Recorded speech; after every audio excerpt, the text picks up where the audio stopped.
Hello, everyone. I'm Pamela Coons at the Wellness Radio TV on the road to wellness.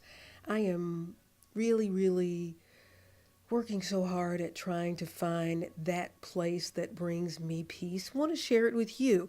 We talk on our cell phones continuously, we look at them for everything, and it's no wonder that they say that the average amount of time that people look at their cell phones throughout the day is 80 times. Well, I am very pleased to have as my guest today a person who is working in the field of mindfulness, working as an Ayurveda health coach, Haya Sharon Heller. Thank you very much for being with us today. Well, thank you for having me. I'm super excited that you're interested in Ayurveda and presented me with this opportunity to speak about it, as well as how Ayurveda may address addictions. And we have so many addictions. As I mentioned, the cell phone, that we look at them on average of 80 times a day. Well, let me tell you something, employers. We know what the employees are doing, right? Looking at their cell phones 80 times a day. It's just amazing. What's going on with us? Well, I think it's simple and yet has layers. So, simplistically, every time we look at a cell phone or any addiction, it's giving us an oxytocin hit. It's changing our physiology. It's changing our brain. Yeah. So, if people are feeling stressed and unhappy, we have this human condition that has us kind of like always looking around for what do I like, what do I don't like, what's going to help me feel good, what's going to help me feel relaxed. And just like smoking a cigarette, people are starting to look at the phone. Every time you get a text or a like on Facebook, someone's reaching out to you, it's giving you a sense of love. A sense of love Mm-hmm. that we're looking for in all the wrong places. We're looking outside of ourselves. So really from the Ayurvedic and yogic perspective, it would be seen as a mistaken identity of really not even knowing at our core, who we are and our relationship to things. This is at the root cause of addiction and many health problems. And so, of course, we hear addiction and we automatically think about drugs or alcohol or, even addictive relationships. Absolutely. And so now we're talking about the addiction to cell phones that have become such an intricate part of our lives, and we're raising our children to love them. Wowee, yeah. So, habitual patterns get passed on. So, yeah, your kids and other people will mirror what you're doing. I think as soon as we become aware that really the biggest addiction is to our thoughts, and that's at the root cause of this process. When you can start realizing you are not your thoughts, and then your relationship to everything starts to change. When you look in the mirror and what you see in the mirror is always changing. When you look in the mirror when you're 5, 10, 20, 30, and so on, it's always, the image you see is always changing. But isn't there a part of you that's looking in the mirror that's always the same? That's interesting. There was a lady that I knew in Jackson, Tennessee, Miss Jane Lane. She was probably in her mid to late 70s when I first met her. And you could tell that she had been a looker. And she said to me one day, she said, "Pamela, sometimes I look in the mirror and I say, who is that woman?" Well, what happens is you physically age, but then your mind, she's looking at this physical body, has aged. It's like, who is that? Who did I become? Mm-hmm. It could be the different, you see a line, you see a wrinkle, you see a zit, you see something different all the time. Gray hair. But what do? We focus so intently on what we're looking at, which is always changing, rather than really looking at the part of us that's always the same. And if we shift our perspective, starting to see ourselves as the seer, watching ourselves looking, we can start to do that in life and start to watch the nature of our minds, the nature of our thoughts. And this is part of the root cause of disease from the Ayurvedic perspective. So we are addicted to our cell phones on top of all the other stuff that we're addicted to, food and whatever it might be. What's the forecast for us in this cell phone industry, in this cell phone world that we've created? Well, technology, we can work with it. We don't have to work against it. If we use things appropriately in a right way, it can help us grow rather than becoming so overly obsessed and lost in it. Sort of like when you watch a movie, you forget you're watching a movie and you get sucked into it. Mm-hmm. It's kind of, I think, a lot of auto accidents could be happening because when you get on the phone, whether you're talking or texting, you get so absorbed in what in the language and the conversation, you forget where you are. So that's where mindfulness can come in, remembering where you are, remembering your relationship to what's happening, and not misusing it. Go inside. So we practice something called pratyahara, which is withdrawing the senses inward, is how it's often translated. But what it means is really changing the nourishment that you give to your mind. So rather than using cell phone for nourishing your mind, perhaps go into nature, spend some time in nature. Kind of a detox type of a program, just even with your thoughts, giving them a break, giving it a rest. And so another component is a cleansing of all of your senses, what you see, what you hear, what you smell, what you touch, your experience in life, what you surround yourself with. Will change your physiology and make you more present. So you will realize your relationship to things will change. That's a lot.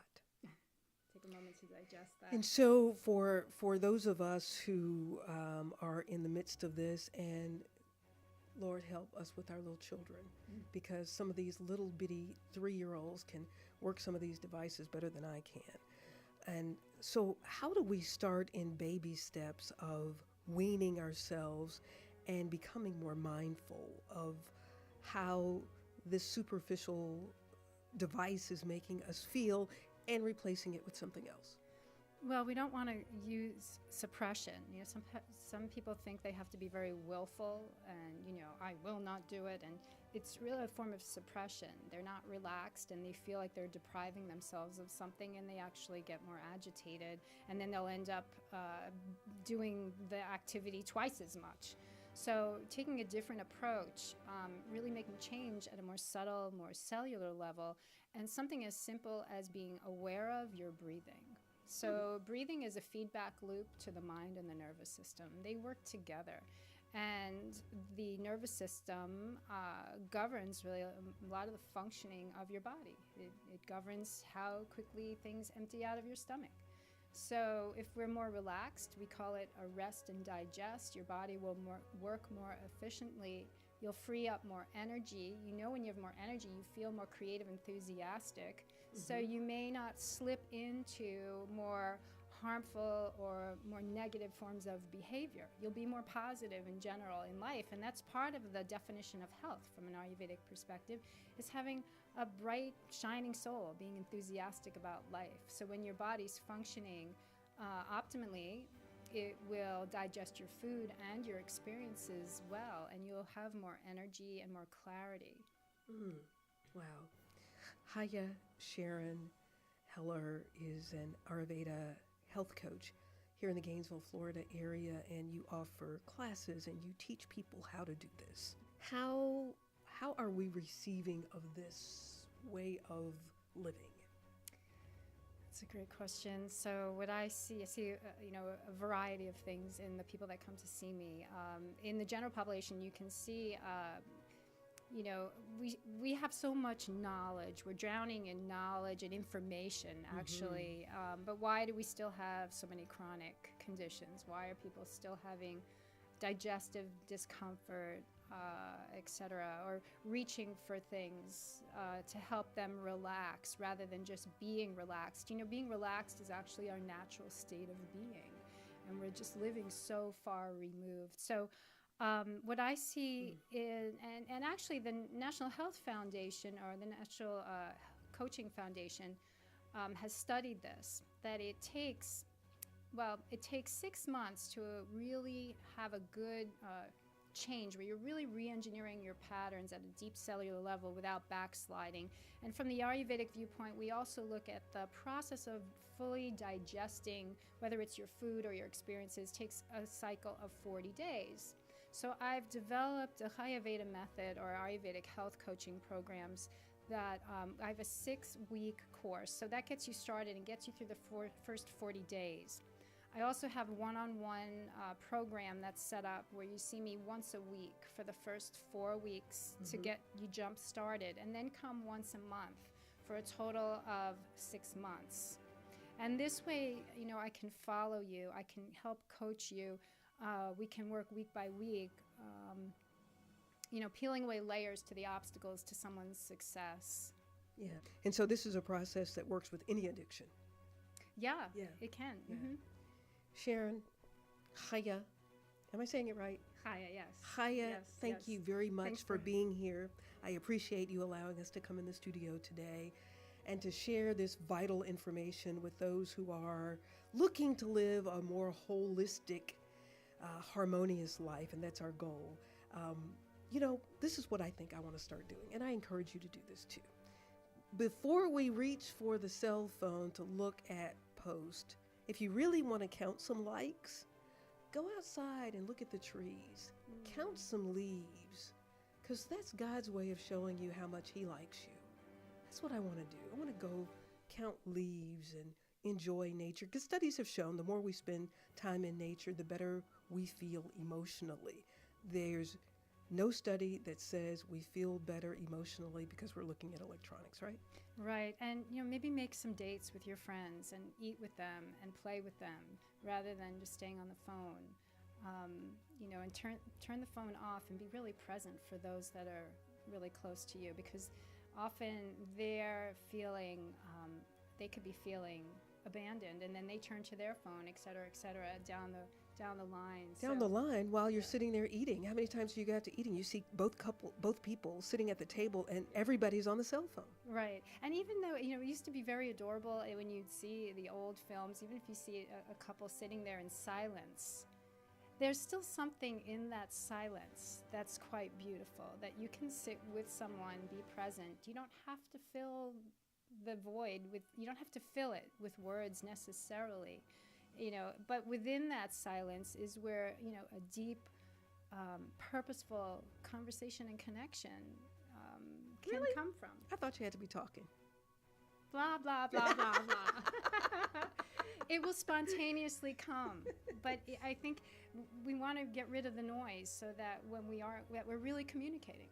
And Excellent. again, communication really starts with ourselves. So if we're constantly on the phone, we're not able, or on a device, we're not really even communicating with ourselves. So having some moments of quiet will really help us in speaking and in listening to really, and that's what it is, to really have connection that's purposeful and meaningful with another person.